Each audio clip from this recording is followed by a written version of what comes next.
Halo dialogers, welcome back to Berdialog Podcast bersenda gurau dalam menuju ketidaktahuan. Musuh terbesar kita adalah diri kita sendiri. Sering dengar bukan? Banyak sekali orang menggunakan ini sebagai quotes andalan mereka. Mungkin termasuk kalian juga.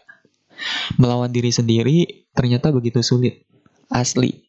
Misalnya nih, gue kasih contoh ada percakapan antara ibu dan anaknya. Ibunya berkata, "Dek, beliin token listrik gih, di warung bentaran." Terus anaknya menjawab, "Suruh adek aja mah, mager aku tuh, panas." Nah, lagi-lagi yang kena adeknya mulu.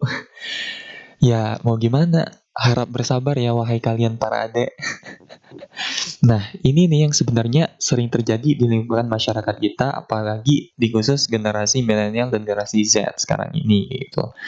Balik lagi, tanpa disadari, kita terjerembab dan mengendap begitu lama tentang itu, yang pada akhirnya terbentuklah pada pikiran sekaligus perilaku kita. Jadi, seolah-olah kita terbiasa terhadap hal tersebut, yang notabene padahal itu suatu hal yang buruk untuk kita, gitu. Dan ini menarik untuk dibahas sebenarnya. Pada podcast kali ini, gue akan coba untuk menelisik apa aja sih kira-kira penyakit generasi milenial dan Z pada era globalisasi saat ini, gitu.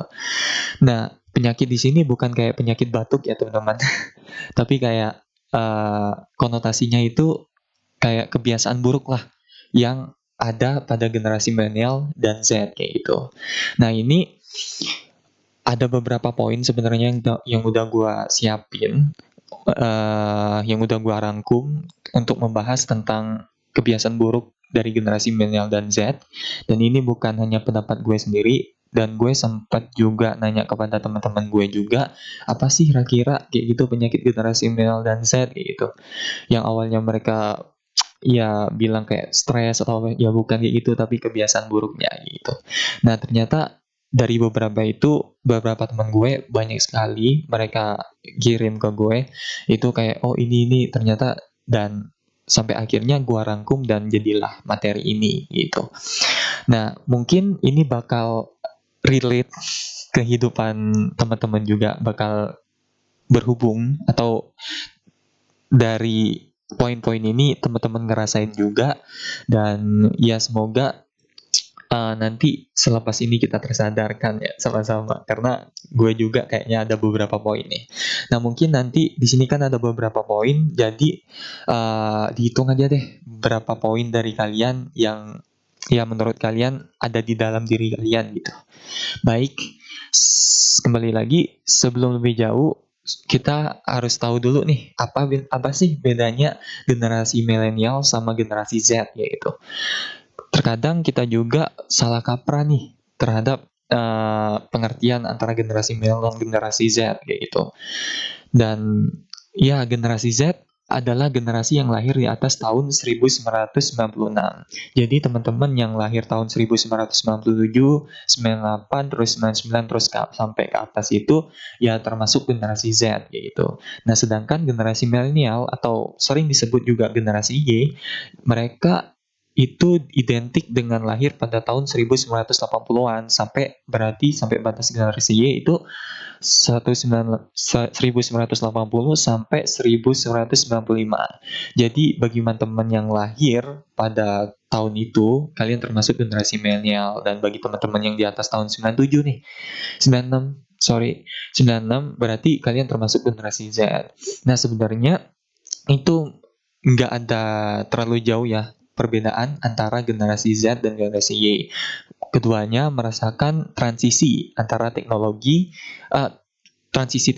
lah. Jadi generasi milenial pun merasakan perkembangan teknologi saat ini gitu. Namun mungkin ada beberapa hal yang membuat perbedaan lah antara generasi Z dan generasi Y. Yang pertama, yang paling dominan itu adalah di generasi Z atau mungkin juga di generasi milenial sih, kita lebih mementingkan kolaborasi daripada kompetisi kayak gitu. Jadi mungkin kan contoh kayak oke, ada salah satu teman gue kayak dia bagus nyanyi, Terus ya dia membutuhkan seorang yang ahli dalam bidang editing untuk suara gitu kayak gitu. Jadi mereka berkolaborasi dan menghasilkan suatu karya kayak gitu. Nah, begitu kayak gitu. Nah, dan ada beberapa hal seperti gua bilang tadi, poin-poin yang menjadi penyakit generasi milenial dan Z gitu. Yang pertama, langsung saja kita mulai.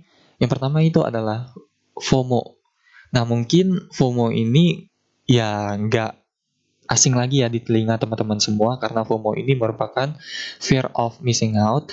Fear of missing out ini ya dibilang penyakit, nggak juga kayak penyakit, tapi banyak orang bilang penyakit sih, atau sebuah kebiasaan gitu. Jadi kayak atau banyak orang yang jemput kayak ini para penggila media sosial sih. Dan orang dengan FOMO adalah orang yang paling gampang cemas, tidak nyaman, dan risau kalau mereka ketinggalan informasi apapun di media sosial. Mereka akan risau karena mereka tidak buka Twitter, seandainya Instagram, WhatsApp, Facebook, atau apapun lah yang menjadi sumber informasi mereka dalam kehidupan sehari-hari gitu. Nah, mungkin ini kalian pernah ngalamin juga, atau ini merupakan kebiasaan kalian juga, kayak habis kalau kita seandainya bangun tidur bukan kita melakukan aktivitas apa gitu, tapi kita langsung lihat handphone terus lihat notifikasi, ada nggak ya notifikasi atau status apa ya yang dibuat orang kayak gitu segala macam. Jadi ya ya itu merupakan salah satu representasi dari penyakit FOMO ini kayak gitu. Nah, setelah seandainya tadi kita habis bangun tidur lihat handphone, terus udah 40 menit gak sadar, terus udah 2 jam gak sadar, dan secara tidak langsung ya tanpa kita sadari itu kayak udah wasting time banget sih, kayak udah ngabisin waktu kita kayak gitu dan sebagainya. Namun di sini gue nggak melarang juga teman-teman semua menggunakan media sosial, nggak. Tapi menurut gue kayak kita boleh menggunakan media sosial, tapi asal jangan berlebihan lah pokoknya. Karena sesuatu yang berlebihan gak baik juga kan. Oke, kita pindah ke poin yang kedua, yaitu menunda-nunda dan berangan-angan. Nah, ini nih yang sering nih di kalangan generasi muda. Kita selalu berorientasi kepada hal yang tidak penting gitu. Nah, kita selalu menunda-nunda dalam hal kebaikan. Contohnya nih, kayak oke, gue udah rencana depan laptop nih, seandainya depan laptop untuk ngerjain tugas. Tetapi pada akhirnya ketika gue buka laptop, yang niatnya awalnya itu untuk buat nugas, tapi malah gue buka YouTube, terus nonton video, terus sampai berjam-jam segala macam kan. Nah, jadi yang tadi notabene gue pengen ngerjain tugas, malah terbengkalai karena gue tunda-tunda kayak gitu. Nah, itu kayak, aduh, parah sih. Kayak pas deadline baru gue kayak buru-buru gitu buat ngerjain, keteter kayak gitu dan sebagainya gitu. Nah, menunda sendiri itu ada satu quotes yang dari kayak Kashim Ashari. Dia berkata bahwa hendaklah segera mempergunakan masa muda dan umur untuk memperoleh ilmu, tanpa terbedaya oleh rayuan menunda-nunda dan berangan-angan panjang. Sebab setiap detik yang terlewatkan dari umur tidak akan tergantikan. Nah, ini bener nih sih, kayak relate banget sih.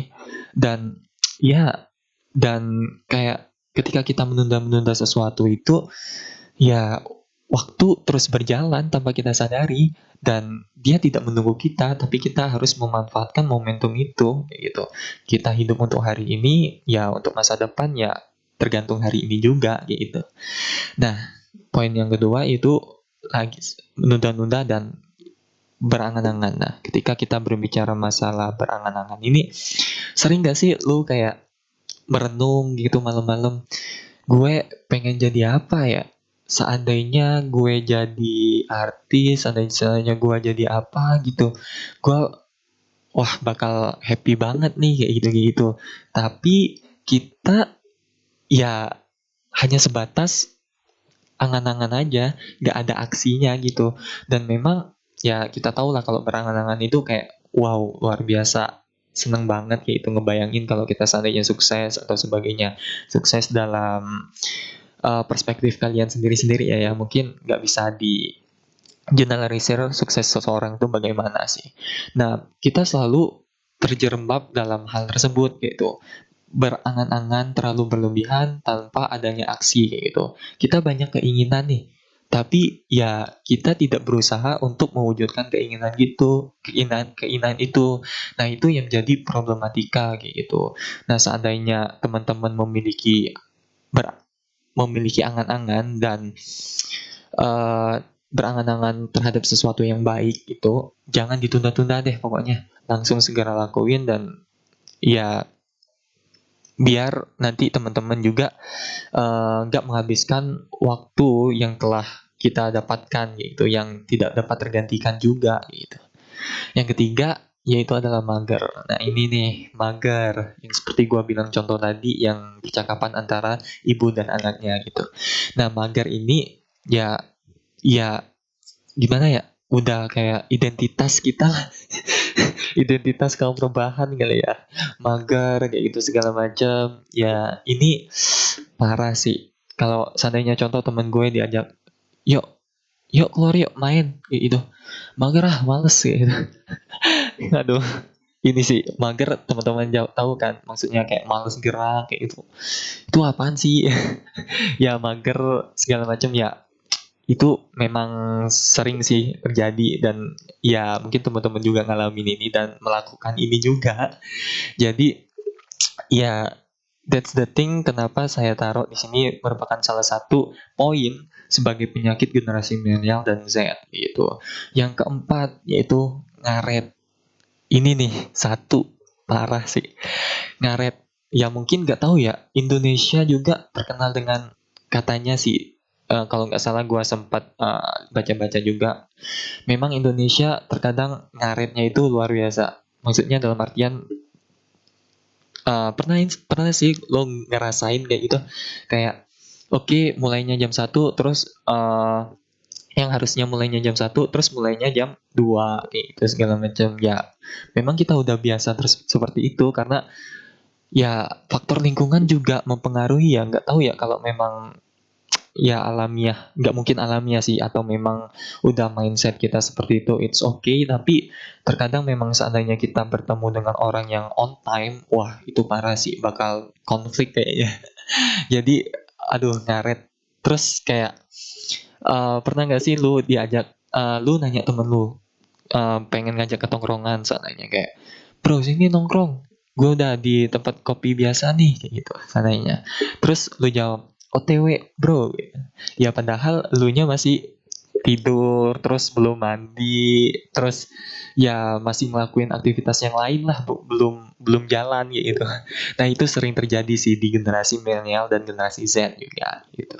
Nah yang kelima ini terakhir mungkin ya, ini zona nyaman. Sembilu yang dulu biarlah ya itu lagu 420 ya teman-teman.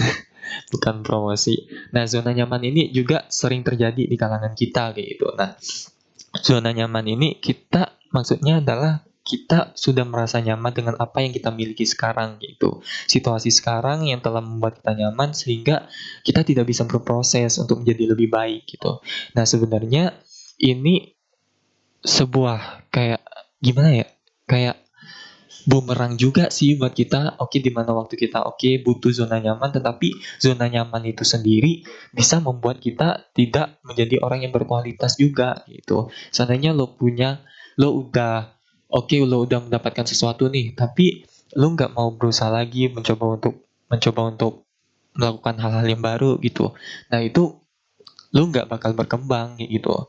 Nah di sini kayak ketika memang kita berbicara masalah zona nyaman, itu bakal relate banget sih ya, ke generasi kita gitu. Nah, mungkin dari beberapa teman-teman semua udah mendengarkan beberapa poin tadi yang gue sampaikan terkait masalah penyakit generasi milenial dan Z, dan itulah tadi beberapa poin eh, yang saya sampaikan.